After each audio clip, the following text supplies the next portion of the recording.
Well, thanks, Scott, and good morning, everybody. Depending on where you are, an unusually cool morning, and I'm going to talk more about that here in just a second. But wanted to follow up on Scott's excellent comments here.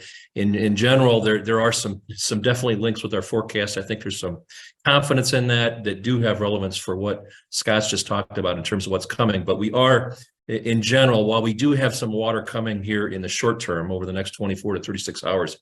The longer term, at least for the next couple of weeks, is looking warm and dry.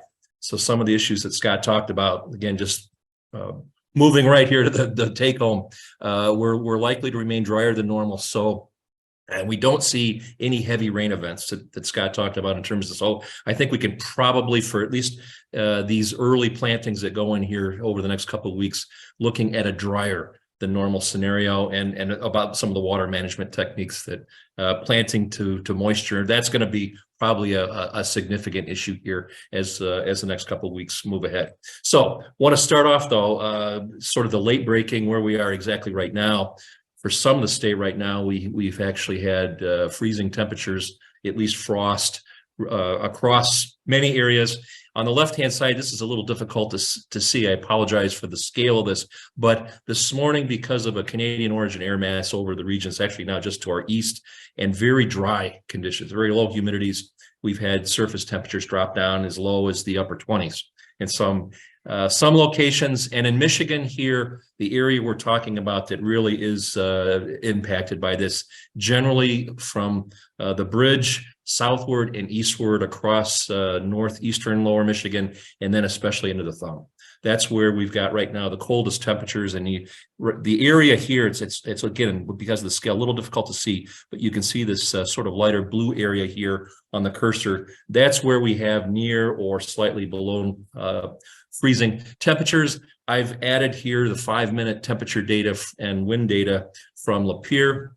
That was one of the coldest sites I could see, but temperatures there did fall down to 28 here. Just recently, the air temperature on this graphic on the upper right in red, you can see it fell below freezing about 2 o'clock this morning and has been there ever since. Now, given that it is sunrise in most of our areas, we've seen the low temperatures, but down below that, this is from the EnviroWeather Mediagram feature for Lapeer, and you can see so much information here. This is wind speed or wind velocity at 10 feet above the surface. In the blue here, you can see we had a fairly decent breeze for most of the day yesterday. This is looking at the last 24 hours essentially from 6 a.m. yesterday, but you can see a clear correlation between those surface temperatures, and when we do have a little bit of breeze, it still keeps things stirred up. We tend to have milder temperatures at the surface, and that's what's happened over much of, the southwestern portion of lower Michigan, where the low temperatures only got into the mid and upper 30s or even low 40s. Again, there was enough, the atmosphere was stirred up. So you can see the relationship between these different variables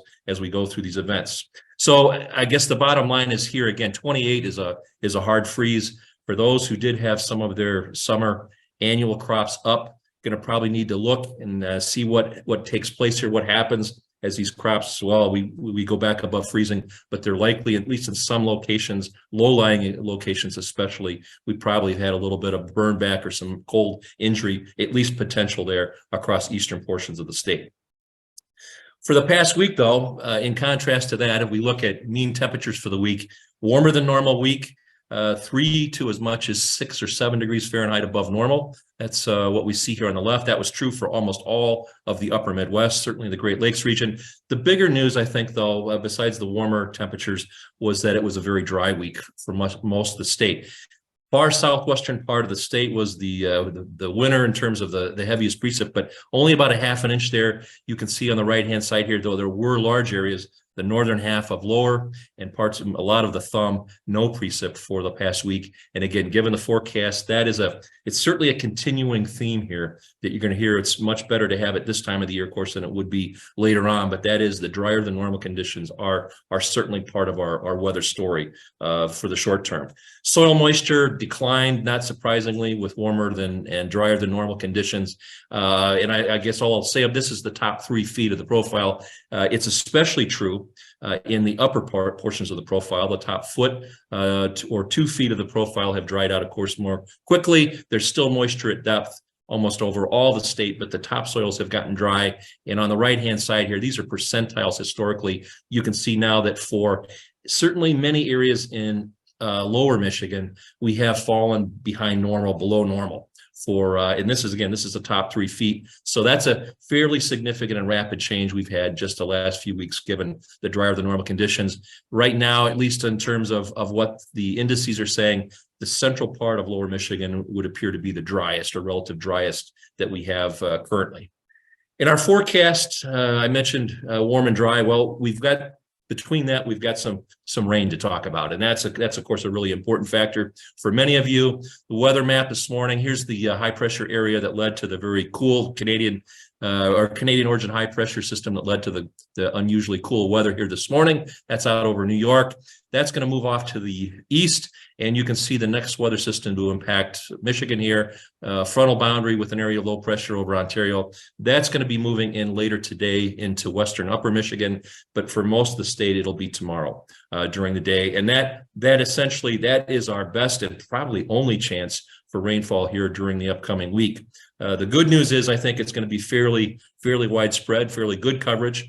Here's the map as of 8 o'clock tomorrow morning, and you can see the dark greens here. That indicates fairly uniform coverage of showers. There might be a rumble of thunder in there, but right now the trends and the model guidance is a little bit. I'd like to see the trends a little bit greater amounts, probably looking at a quarter of an inch. We might see in some cases 3 or 4/10 of an inch in some spots. But for most of you, we will see the threat of rain beginning tomorrow by the middle of the morning in western portions of the state, and then overspreading the rest of lower Michigan, especially during the afternoon. So again, starting western upper Michigan later this afternoon, and then spreading south and east during the day tomorrow. There'll be a lingering chance for rainfall into early Saturday morning. You can see this is Saturday morning's weather map, and it's the front has pushed off to our east, some lingering showers, but we should see generally decreasing cloudiness and a little cooler. Now, temperature-wise, we will be looking at fairly near normal conditions, a little bit warmer today than it was yesterday, upper 60s, low 70s for highs, a couple degrees cooler than that tomorrow with clouds and rain expected. But again, I think the really good news, especially for those of you who have planted and had dry soils, we should get enough water in there to do the trick. And we are not expecting a heavy rain event. It's just a fairly uniform, decent rain. A quarter of an inch should do a lot of good. It would look like. And after that, though, we are looking for dry conditions, certainly by later Saturday, and then Sunday continuing on to the middle of next week, when a warming trend is expected to begin. We will see high temperatures back up probably to near 80 by the middle and latter part of next week, and even above 80. So a little bit of a change that direction as well in terms of temperature. Precip totals here for the upcoming week are generally below normal. And you can see for most areas about a quarter of an inch, maybe a little bit better than that in portions of the Upper Peninsula, but generally about a quarter of an inch. And that is all this weather system that's coming over the next 24 to 36 hours. It should be dry beyond that. And I put this in here because we have been talking about water and mentioning that, and it's again increasing dryness. These are we typically don't start looking at this until later in the growing season. PET is potential evapotranspiration, and it's essentially the atmospheric demand for water given the meteorological conditions at that time. And I guess the reason I put this here is because it has been dry recently. We have some dry topsoils, and that the numbers here, these are weekly totals through next Tuesday, as you can see, are up. We're talking about 0.2 of an inch of potential evapotranspiration. Again, potential, if the water were there, it could evaporate. That's a high value. It's a really high value for the third week in May. That's typically what we would see in, the middle to latter part of the summer when the water needs are highest. So the reason I put this is here, if you do have water and can manage that, that's something you certainly want to consider because of the dry topsoils. We will be seeing more of that as an issue, even with the rainfall here tomorrow. Water has certainly become an issue. And if you've got it for stand establishment, et cetera, transplants, for those of you who do specialties, there's a number of reasons where this certainly I think is relevant. Because we are looking at, again, warmer and drier than normal conditions with low humidity, strong sunshine, all of those combined to these relatively high levels and relatively high water needs for this time so early in the season. In the medium range, we've sort of, I think, alluded to the trend where we're going on our jet stream map across North America. This is for the 23rd through the 27th. The 8 to 14 day is pretty similar to this, but it does suggest that this pattern is not permanent, or it's not a long-term type of deal. Will probably be changing. But note here, and we've got a heat wave currently out over western portions of North America and the Pacific Northwest and Western Canada. Actually, some of the smoke from fires in Alberta, British Columbia, that's actually some of the haze that we see in our skies right now. Some of the blow off from that from Western Canada all the way down here to make it seem a little hazy. But I guess the big news for them, and really for us ultimately too, is that the pattern currently is going to be shifting or breaking down, and they get a troughing feature over the western part of the U.S. by next week. That should help end that heat wave and bring in probably some moisture as well. But notice here over the middle of the country, we force a big ridge, or a long, broad ridge across the upper Midwest and the Great Lakes region, and that's going to lead directly to it should be correlated with warmer than normal mean temperatures in the upper right. That's what you see there for the forecast. That's likely true for the 8 to 14 day time frame.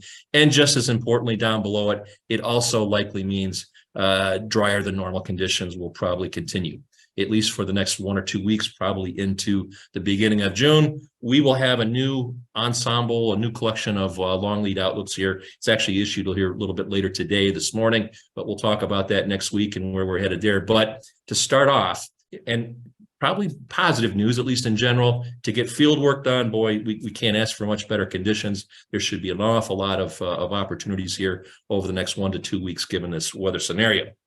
And so summarizing here, again, after the frost and freezing temperatures, today's the last day of that, fortunately, and probably, cross fingers, we talked about this last week. We never say never, but it's likely that this will be the last, given especially the medium range outlook. Last we have to deal with abnormally cold injury here this morning, but rainfall coming tomorrow for most areas, pretty good likelihood, 1/4 inch or so, and then turning warmer and drier by the end of the weekend into next week, and that's where the medium range forecast guidance goes as well. And so I'll wrap up there and introduce next week's speaker.